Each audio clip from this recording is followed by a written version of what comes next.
दोस्तों कहा जाता है कि पुलिस वाले अगर किसी भी केस को सुलझाने में लग जाएं और पुलिस वाले अपनी पर आकर अगर उस केस की इन्वेस्टिगेशन करना शुरू कर दें तो जो कातिल होता है अगर वो पाताल में भी छुप जाए पुलिस वाले उसको ढूंढ कर लाते हैं और उसके बाद में उसको सज़ा दिलाते हैं। कई मामले ऐसे हुए हैं जिसमें पुलिस की तफ्तीश को सैल्यूट करने का मन करता है। कई मामले ऐसे हुए हैं जिसमें कातिल 30 से 40 साल के बाद भी पकड़े गए और पुलिस की तफ्तीश का एक बेहतरीन नमूना आज की इस वीडियो में आप लोग को देखने को मिलेगा।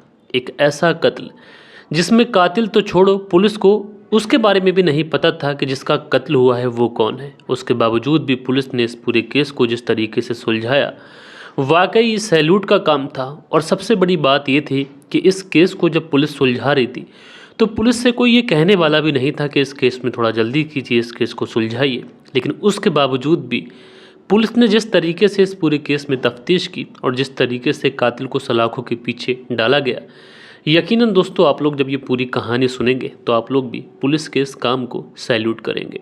लेकिन दोस्तों आज की ये कहानी मैं आप लोगों के सामने शुरू करूं उससे पहले मैं आप सभी लोगों के सामने एक ज़रूरी अपडेट देना चाहता हूं। हमारे ही बीच में क्राइम स्टोरी में एक बहुत ही जाना माना नाम है सुदेश कुमार। सुदेश कुमार जिनका चैनल है तिरछी बात नाम से और एक और चैनल है उनका तिरछी बात भारत के नाम से। और सुदेश कुमार जी के बारे में मैं इसलिए आज जिक्र कर रहा हूँ क्योंकि सुदेश कुमार जी एक ऐसी परेशानी में है, ऐसी परेशानी भगवान किसी को ना दे। दरअसल सुदेश कुमार जी पिछले 1 से या 2 साल से इतनी ज़्यादा मुश्किल में है, इतनी ज़्यादा परेशानियों में है कि उन्होंने इस बारे में हमसे एक बार जिक्र भी नहीं किया। दरअसल 15 साल पहले उनका एक एक्सीडेंट होता है। उस एक्सीडेंट में उनको कुछ चोटें लगती हैं, चोटें ठीक हो जाती हैं, लेकिन उसके बावजूद भी समय जब गुजरता रहता है तो आखिरकार एक दिन उनके हाथ में तेज़ ज़ोर का दर्द उठता है। जब वो उस दर्द का जिक्र डॉक्टर से करते हैं, डॉक्टर को दिखाते हैं, तो डॉक्टर जब उसका सारा अल्ट्रासाउंड जो भी MRI एक्सरे रहते हैं वो करते हैं तो डॉक्टर बताते हैं कि तुम्हारे हाथ के अंदर इन्फेक्शन आ गया है, कुछ गंदगी ऐसी है जिसका हम ऑपरेशन कर सफाई कर देंगे, उसके बाद में ठीक हो जाएगा। अब उसके बाद में डॉक्टर ऑपरेशन कर देते हैं, हाथ थोड़े दिनों तक ठीक रहता है लेकिन फिर से ऑपरेशन की ज़रूरत पड़ती है। कुल मिलाकर सुदेश कुमार जी के 3 से 4 ऑपरेशन हो जाते हैं। लेकिन अब फ़िलहाल वो इतनी ज़्यादा परेशानी में है कि जब वो अपने हाथ को दिखाने के लिए दोबारा से गए तो उनकी जो रिपोर्ट्स हैं सुदेश कुमार जी ने मेरे साथ साझा की थी, अगर पॉसिबल होगा तो मैं यहाँ पर लगाऊंगा, तो डॉक्टर्स कहते हैं कि जो इन्फेक्शन है वो इतना ज़्यादा बढ़ चुका है कि अब जो तुम्हारे हाथ से होकर, ये वाला जो हाथ है यहाँ से होकर इन्फेक्शन कोहनी के ऊपर तक आ चुका है और हड्डी पूरी तरीके से गल चुकी है। जब मैंने उनके MRI की CT स्कैन की, जब मैंने रिपोर्ट देखी तो मैं घबरा गया। मेरे कुछ रिलेशन में डॉक्टर्स वगैरह हैं, मैंने उनको वो जो रिपोर्ट्स थी वो दी तो डॉक्टर्स ने भी यही कहा कि इसमें अब कोई रास्ता बचते का दिखाई नहीं पड़ रहा है। लिहाजा आज यानी मंडे का दिन है और आज सुदेश कुमार जी का ऑपरेशन हुआ होगा, क्योंकि आज मेरी बात नहीं हुई है, कल मेरी उनसे बात हुई थी, आज के दिन उनका ऑपरेशन होना था। और दोस्तों ऑपरेशन भी किस चीज़ का, एक सही आदमी है, उसका हाथ चल रहा है, सब कुछ ठीक है, लेकिन आज डॉक्टर उनके हाथ को यहाँ से बिल्कुल काट देंगे और उसके बाद सुदेश जी ठीक हो जाएं। होप हम सब लोग यही आशा करते हैं। आप सभी लोगों से कहूँगा कि आप लोग सुदेश कुमार जी के लिए दुआ करिए, ऑपरेशन सक्सेसफुल हो और ऑपरेशन के बाद में उनकी ज़िंदगी में कुछ ज़्यादा कॉम्प्लिकेशन ना आए, परेशानियाँ ना आए और उसके बाद सब कुछ ठीक हो जाए। क्योंकि एक आदमी जितना दर्द झेल सकता था वो सारे दर्द सुदेश कुमार जी झेल चुके हैं। और आप सभी लोगों से मैं जिक्र इसलिए कर रहा हूँ कि आप सब लोग दुआ करें, क्योंकि डॉक्टर एक तरफ और दुआ जो होती है वो एक तरफ होती है। तो आज की कहानी का रुख करते हैं। आज की कहानी है गया ज़िले से और गया ज़िले में एक थाना पड़ता है अलीपुर थाना। इसी अलीपुर थाने की ये घटना है। तो पूरी घटना सिलसिलेवार तरीके से आप लोग को सुनाऊंगा, बस आप लोग इस वीडियो में अंत तक बने रहिएगा। दोस्तों रात के 10 बज चुके हैं। मैं हूं आप सभी का अपना शाबेज़ मलिक और हाजिर हूं आप लोग के सामने फिर से एक क्राइम की कहानी को लेके, एक क्राइम की घटना को लेके। आज की घटना, जैसे कि मैंने आप लोगों को बताया कि आज की घटना है बिहार के गया ज़िले से और यहीं पर एक थाने लगता है अलीपुर थाना। दरअसल दोस्तों 5 मार्च साल 2023 को इसी अलीपुर थाना क्षेत्र के अंदर एक नहर पड़ती है। उसी नहर के पास से जब कुछ लोग गुजर रहे होते हैं तो वहाँ पर एक महिला की डेड बॉडी मिलती है। जब उस महिला की डेड बॉडी मिलती है लोग घबरा जाते हैं। आस पड़ोस के जो गांव होते हैं उन गांवों तक भी खबर पहुंचती है कि इस तरीके से ये नहर है, इस तरीके से एक महिला का शव मिला हुआ है। तुरंत अलीपुर थाना में पुलिस को खबर दी जाती है। पुलिस जब इस तरीके की बात सुनती है तो पुलिस भी मौके पर पहुंच जाती है कि इस तरीके से उनके थाना क्षेत्र में हो गया। पुलिस पहुंचती है, डेड बॉडी को अपनी कस्टडी में लेती है।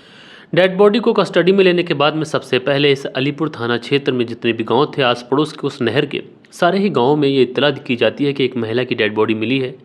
क्या इन गाँवों से कोई महिला गायब हुई है जो हाल फिलहाल में अपने घर ना पहुँची हो? पुलिस वालों को बड़ी उम्मीद थी कि आस पड़ोस के गाँव हैं, इन गाँवों से कोई महिला होगी। लिहाजा पुलिस सोचती है कि अगर आस पड़ोस के गांव से नहीं होगी तो हो सकता है कि आस पड़ोस से 5 किलोमीटर दूर, 10 किलोमीटर दूर कोई ऐसे गांव हो जहां से ये महिला हो। कोई आएगा, बॉडी को क्लेम कर लेगा, उसके बाद पुलिस जो मरने वाला व्यक्ति है उसकी छानबीन करेगी, उस तक कातिल तक पहुंचेगी और मामला सॉल्व हो जाएगा।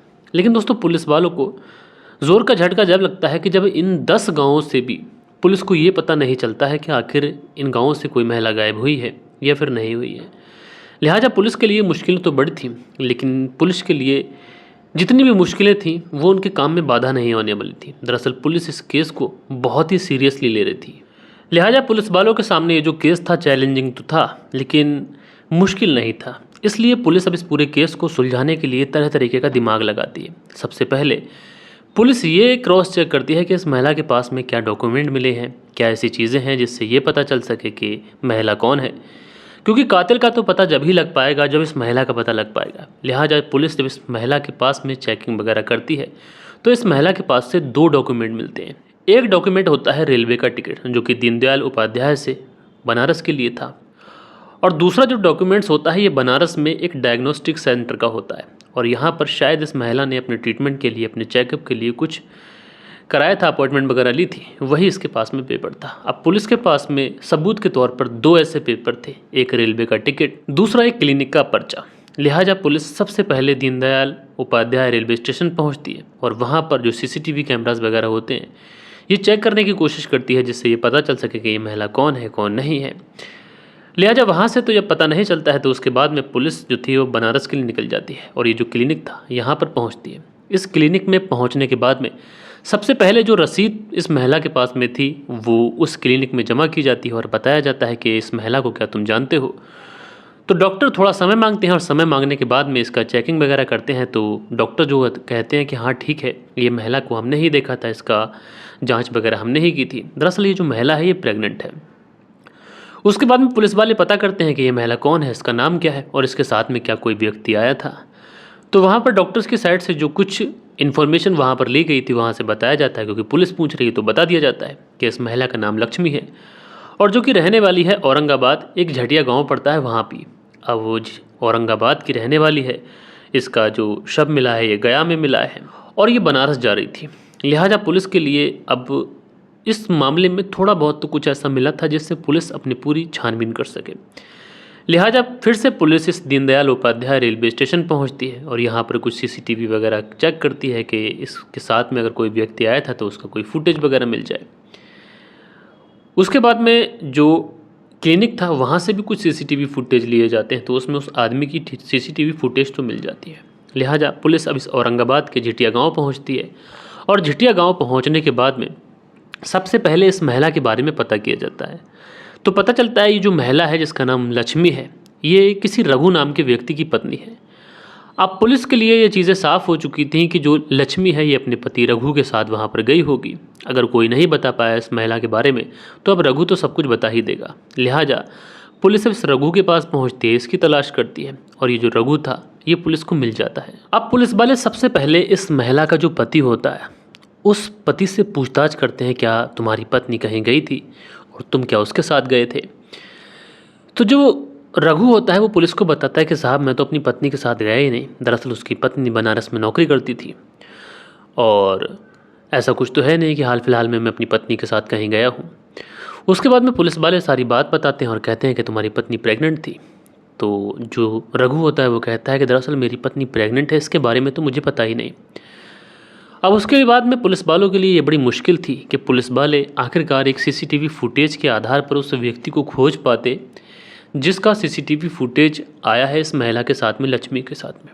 लिहाजा पुलिस वाले के लिए ये बात तो साफ़ हो चुकी थी कि उसके पति के नॉलेज में ये चीज़ें नहीं है कि वो महिला गर्भवती है या फिर नहीं।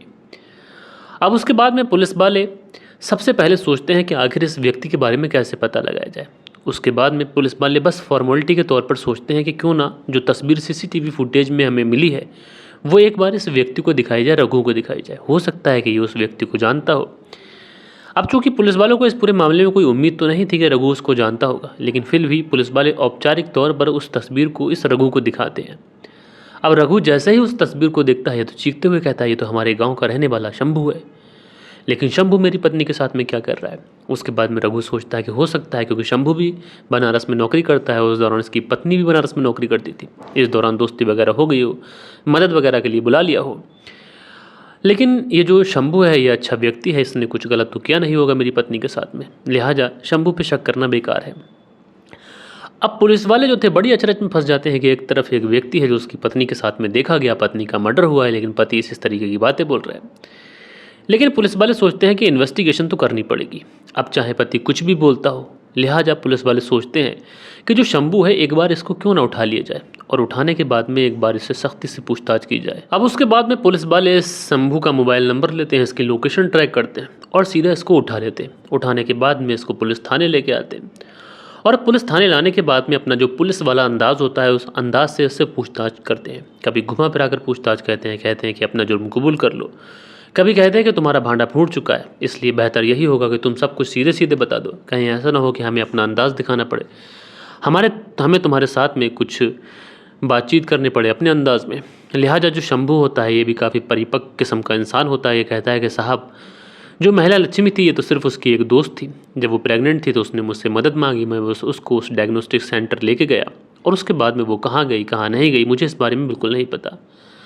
अब पुलिस वाले सोचते हैं कि जो शंभू है ये आखिरकार पुलिस की गिरफ्त में आ नहीं रहा है, पुलिस इससे तरह तरीके से अलग अलग तरीके से पूछताछ कर रही है, लेकिन उसके बावजूद भी शंभू पुलिस को घुमाता चला जा रहा है। अब पुलिस वालों के पास में ऐसा कोई सबूत भी नहीं था जिस सबूत के आधार पर शंभू को गिरफ्तार किया जा सके, सिर्फ शक था, क्योंकि ये सिर्फ उसके साथ सीसीटीवी फुटेज में देखा गया था। अब ये भी प्रूव नहीं हो रहा था कि कत्ल इसने ही किया है। लिहाजा पुलिस वाले उसके बाद में इसके ऊपर एक जाल फेंकते हैं, और जाल सिर्फ इसलिए फेंकते हैं कि शायद शंभू पुलिस के जाल में फंस जाए। उसके बाद में पुलिस वाले शंभू से कहते हैं कि अच्छा ठीक है, अगर तुम लक्ष्मी को जानते नहीं थे तो उसकी डेड बॉडी के पास से तुम्हारी लास्ट लोकेशन क्यों मिली? अब जैसे ही पुलिस वाले इस तरीके का जाल फेंकते हैं, ये तो मात्र एक औपचारिक तौर पर पुलिस ने जाल फेंका था, लेकिन इस बार शंभू पुलिस के जाल में फंस जाता है और ये कहता है कि साहब मैं तो बस यूं ही चला गया था डेड बॉडी के पास में। अब जब पुलिस वाले ये बात सुनते हैं कि यूं ही चला गया था डेड बॉडी के पास में, अब पुलिस वालों को जो शक था अब यकीन में बदल जाता है, और पुलिस वालों को लगता है कि अब शंभू पुलिस से झूठ बोल रहा है और पुलिस को घुमाने की कोशिश कर रहा है, क्योंकि पुलिस को तो पता ही नहीं था कि शंभू डेड बॉडी के पास गया था, और शंभू खुद कह रहा है कि बस वो यूं ही चला गया था। लिहाजा अब पुलिस वाले इससे सही तरीके से पूछताछ करते हैं। अब जब पुलिस इससे अपने तरीके से सख्ती दिखाकर जब पूछताछ शुरू करती है तो जो शंभू था ये पुलिस के सवालों के सामने ज़्यादा देर तक टिक नहीं पाता है। उसके बाद शंभू टूटता है और टूटने के बाद में अपनी पूरी कहानी सुनाता है। शंभू कहता है कि हाँ, इस महिला लक्ष्मी का कत्ल उसने ही किया है, अगर कत्ल ना करता तो पूरे गांव के सामने उसकी नाक कट जाती, बड़ी बदनामी हो जाती। उसके बाद में पुलिस इससे पूछती है कि अच्छा ठीक है, क्या बात थी, क्या रीज़न था कि तुमने कत्ल किया, कौन सी ऐसी बात थी, कौन सी ऐसी बदनामी थी जो तुम्हें इतना ज़्यादा डर था कि तुमने एक महिला की जान ही ले ली।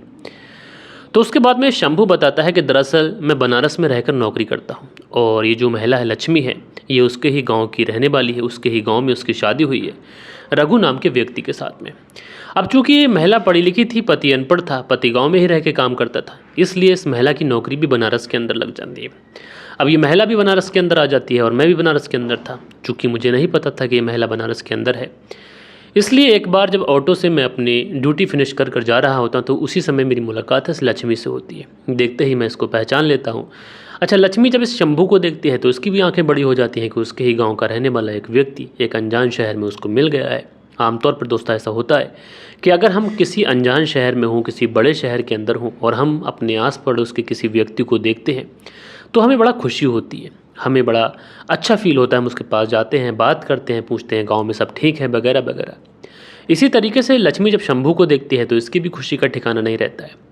बहरहाल ये दोनों एक दूसरे से बातचीत करते हैं। बातचीत करने के बाद में शंभू अपने रास्ते चला जाता है और लक्ष्मी अपने रास्ते चली जाती है।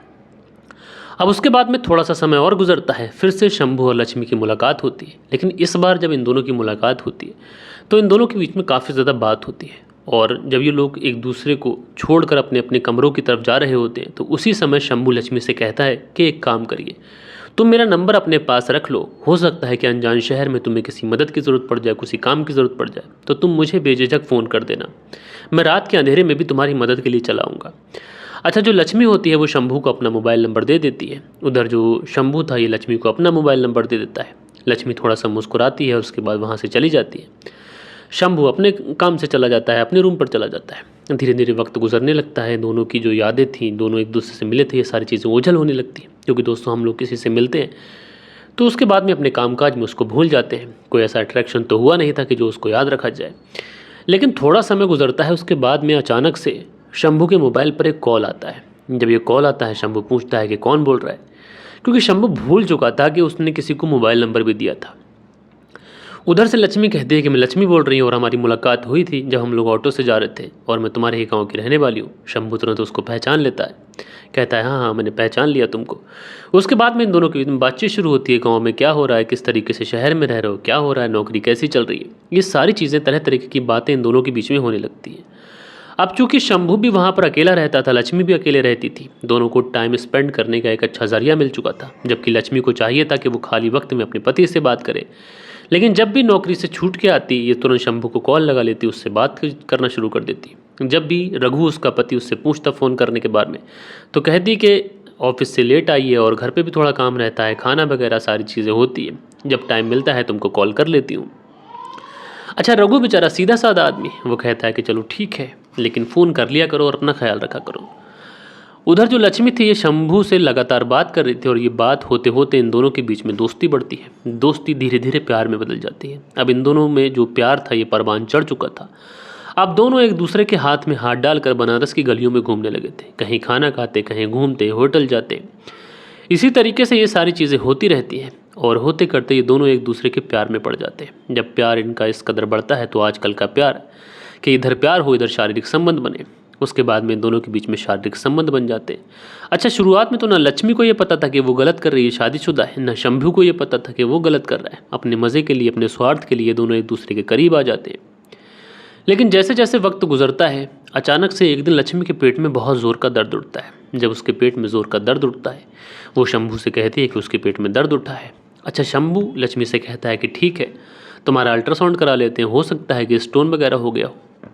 उसके बाद में ये लोग अल्ट्रासाउंड केंद्र पहुंचते हैं और वहाँ पर पहुँचने के बाद में सबसे पहले इस लक्ष्मी का अल्ट्रासाउंड कराया जाता है। और अल्ट्रासाउंड कराने के बाद में जब इन्हें अल्ट्रासाउंड की रिपोर्ट मिलती है तो इनके पाँव तले से ज़मीन खिसक जाती है। दरअसल उस अल्ट्रासाउंड की रिपोर्ट में ये आता है कि लक्ष्मी 1 महीने की गर्भवती है। अब जैसे ही गर्भवती वाली बात सामने आती है, ये लोग अपने रूम पर लौट के आते हैं। दोनों ही टेंशन में, इनको समझ ही नहीं आता है कि क्या कर रहे हैं, क्या हो गया।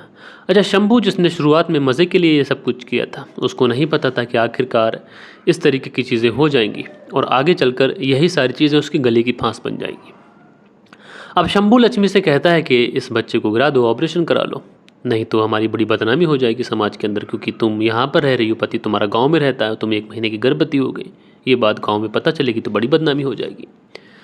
लेकिन लक्ष्मी यहाँ पर थोड़ा सा सीरियस थी। लक्ष्मी कहती है कि वो इस बच्चे को गिरा नहीं सकती, क्योंकि ये हमारे प्यार की निशानी है।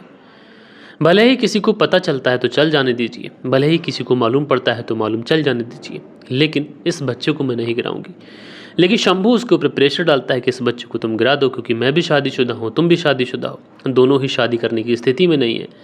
लेकिन लक्ष्मी कहती है कि तुम्हें मुझसे शादी तो करनी पड़ेगी, क्योंकि तुम्हारा बच्चा मेरे पेट में पल रहा है। अगर तुम ऐसे नहीं मानोगे, या तो मैं अपनी जान दे दूंगी, या फिर गाँव के सामने तुम्हें बिठा लूँगी, एक पंचायत बिठाऊंगी और वहाँ पर फैसला होगा। अब जब ये सारी चीज़ें शंभू सुनता है तो उसको तो समझ ही नहीं आता है कि आखिरकार जिस मज़े के लिए वो सारी चीज़ें कर रहा था, यही मज़ा उसके गले की फांस बन जाएगा। इस बात का अंदाज़ा उसे नहीं था। इस बारे में जो शंभू था ये अपने मामा अखिल को कॉल करता है। अखिल को कॉल करने के बाद में सारी चीज़ें बताता है कि मामा ऐसे ऐसे हो गया, एक लड़की है जो कि उसी के गाँव की बहू है और वही मुझे बनारस में मिली। उसके बाद में हम दोनों मिले, नज़दीकियाँ बढ़ी, संबंध बने और आखिरकार वो प्रेग्नेंट हो गई। लेकिन वो शादी करने का दबाव बना रही, जबकि मैं भी शादीशुदा हूँ, वो भी शादीशुदा है, एक ही गांव के रहने वाले हैं। क्या मामला हो जाएगा समझ में नहीं आ रहा है। तो जो अखिल था और जो शंभू था ये एक प्लानिंग करते हैं और इसी प्लानिंग के तहत ये इस लक्ष्मी की हत्या करने की प्लानिंग करते हैं। और उसके बाद में शंभू लक्ष्मी को कॉल करता है। लक्ष्मी जो थी वो उन दिनों अपने गाँव गई हुई थी ये कॉल करता है, कहता है कि तुम आ जाओ, हम लोग चेकअप वगैरह करा लेते हैं कि तुम्हारे पेट में जो बच्चा है वो ठीक ठाक तो है, तंदुरुस्त तो है। अब लक्ष्मी जब ये बात सुनती है तो बहुत ज़्यादा खुश हो जाती है। तुरंत जो दीनदयाल उपाध्याय है वहाँ से ट्रेन का टिकट कराती है और पहुँच जाती है। पहले तो ये लोग उसे हमीरपुर लेके आते हैं। हमीरपुर लाने के बाद में ये लोग घूमते फिरते हैं और फिर एकांत जगह में पहुँचते हैं और शंभू जो था पीछे से उसकी पीठ पर सटाकर एक देसी कट्टा निकालता है और फायर कर देता है। लक्ष्मी वहीं पर गिर जाती है और मौके पे ही उसकी मौत हो जाती है। उसके बाद इसकी डेड बॉडी को ये लोग उठाते हैं और इसी अलीपुर थाने के अंदर एक नहर पड़ती है, कैरबा नहर, वहीं पर इस डेड बॉडी को फेंक देते हैं। लेकिन डेड बॉडी को फेंकने से पहले इन्होंने डेड बॉडी को क्रॉस चेक नहीं किया था। इन्होंने ये चेक नहीं किया था कि इस डेड बॉडी के पास में कोई डॉक्यूमेंट तो नहीं है, क्योंकि इन्होंने सोचा था कि जो डेड बॉडी है इस इलाके में फेंकी जाएगी, ना यहाँ के हम रहने वाले हैं, न लक्ष्मी यहाँ की रहने वाली है, कोई जानेगा नहीं, पहचानेगा नहीं। जो डेड बॉडी है उसका लावारिस में अंतिम संस्कार हो जाएगा, मामला कभी खुल नहीं पाएगा। लेकिन यहाँ पर थोड़ी सी गलती कर गए शंभू ने एक बार अगर डेड बॉडी को चेक कर लिया होता तो शायद आज वो पुलिस की गिरफ्त में ना होता। लेकिन दोस्तों कहते हैं ना कि कातिल कितनी ही ज़्यादा चालाकी से कत्ल करे वो पुलिस की गिरफ्त में आता ज़रूर है। और इसी तरीके से जो शंभू है ये पुलिस की गिरफ्त में आया और उसके बाद में इस पूरे केस का खुलासा हो गया। तो दोस्तों ये थी पूरी कहानी। आप लोग इस कहानी को किस तरीके से देखते हैं कमेंट्स करके एक बार ज़रूर से ज़रूर बताइएगा। और कल के दिन आप लोगों के कुछ कमेंट्स भी आए हैं, वक्त होता है कि आप लोग के कमेंट्स पढ़ लिए जाएं। सो दोस्तों हमारे चैनल पर जो पहला कमेंट्स आया कल के दिन वो शील निधि जी का है। लिखते हैं शादी के बाद औरत को सुधार लाना चाहिए, चरित्र का तभी जीवन लंबा जी सकते हैं, गलती को सुधार लेना चाहिए मलिक भाई। तो शील निधि जी आपने बहुत अच्छी बात करी, चाहे महिला हो या पुरुष, उसको अपने अतीत को भूल जाना चाहिए और जिस किसी के साथ भी शादी हुई है उसके साथ एक बेहतर ज़िंदगी बितानी चाहिए। इकरा इमरान है, लिखते हैं क्या ही कहा जाए मलिक जी, ऐसे लोगों के बारे में मैं सुनकर समझ नहीं आता कि हिम्मत इनको आती कहाँ से है कि किसी की जान ही ले लेते हैं। तो इकरा इमरान जी आपका बहुत शुक्रिया कि आपने अपना प्यारा सा कमेंट्स किया। सुरेंद्र शर्मा है, लिखते हैं नमस्ते मलिक भाई साहब, सुरेंद्र कुमार शर्मा, श्री विजयनगर राजस्थान से, तो आपका बहुत बहुत शुक्रिया। माजिद अंसारी हैं, लिखते हैं अस्सलाम वालेकुम, तो भाई वालेकुम सलाम, कैसे हैं, हाय करके आईडी है, लिखते हैं अस्सलाम वालेकुम शाबिज़ भाई, तो आपका बहुत बहुत शुक्रिया। सुनील त्यागी जी हैं, लिखते हैं नमस्ते मलिक भाई साहब, रेनू सुनील त्यागी शाना बुलंदशहर से, तो आप दोनों पति पत्नी का बेहद शुक्रिया। शाकिर हुसैन है, लिखते हैं सर आपको अंदाज़े बयां में सुधार लाने की ज़रूरत है, बार बार आई कंटेक्ट तोड़ेंगे तो जो दर्शक हैं ये आपसे कनेक्ट नहीं हो पाएंगे। तो शाकिर हुसैन जी आपने बहुत अच्छी बात कही, लेकिन कुछ डिटेल होती हैं जो हमारी डायरी में लिखी होती हैं उसको पढ़ना पड़ता है, जिस वजह से आई कंटेक्ट कई बार टूट जाता है। वैसे मैं आप लोगों से आई कंटेक्ट हमेशा बनाए रखता हूँ। मोहम्मद शुएब है, लिखते हैं हेलो सर, मेरा नाम मोहम्मद शुएब है और मैं दुबई से, ऐसी कहानियाँ सुनकर अब तो शादी करने का भी दिल नहीं करता, लव यू फ्रॉम दुबई। तो मोहम्मद शुएब जी ऐसी बात नहीं है कि दुनिया सारी एक सी है, जो लोग ऐसे होते हैं उनकी कहानियाँ आप लोग सुनते हैं, बाकी तो समाज जी रहा है, अच्छे से जी रहा है, समाज के अंदर सभ्य लोग भी हैं, अपने अच्छे तरीके से ज़िंदगी गुजारते हैं, उनको इज़्ज़त बेइज़्ज़ती इन सारी चीज़ों का ख्याल है। तो बेहतर यही होगा कि एक अच्छे परिवार की लड़की देखें, उससे अपनी शादी कर लें। तो दोस्तों ये थे कल के दिन आप लोग के कुछ कमेंट्स जो मैंने पढ़े हैं, लेकिन मुझे कमेंट्स पढ़कर काफ़ी अच्छा लगता है, लेकिन अफसोस भी होता है कि बहुत कम कमेंट्स आते हैं। इसलिए आप लोग ज़्यादा से ज़्यादा कमेंट्स करा करें, जिससे ज़्यादा से ज़्यादा लोगों के नाम मैं अपनी मुंह से, अपनी ज़ुबान से लिया करूं, ताकि मुझे भी अच्छा लगे, आप लोगों को भी अच्छा लगे। तो दोस्तों मिलते हैं कल के दिन किसी और क्राइम स्टोरी के साथ में। जब तक के लिए अपना ख्याल रखिएगा, देश का ख्याल रखिएगा, परिवार के रिश्तों की अहमियत को समझिएगा। जय हिंद, जय भारत।